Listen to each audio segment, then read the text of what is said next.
unscrambled each word to find the name of the word.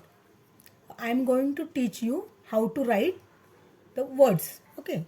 What is this? This is bat. So, first letter is B, bat, and last letter is T. Which is remaining? A. B, A, T, bat. This is sun. Sun. First letter is S.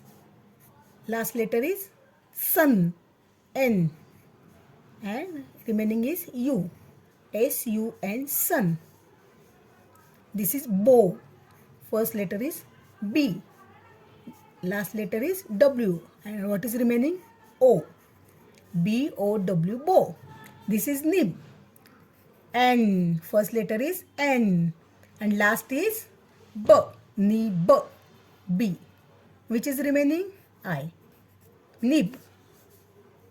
This is pen. P. Right? P. Pen. Last letter is N. So which is remaining? E. P, E, N, pen. And this is mop. Mop. M. First letter is M. Mop. Last letter is P. And remaining letter is O. Mop. So write this way to your children. This is very easy way.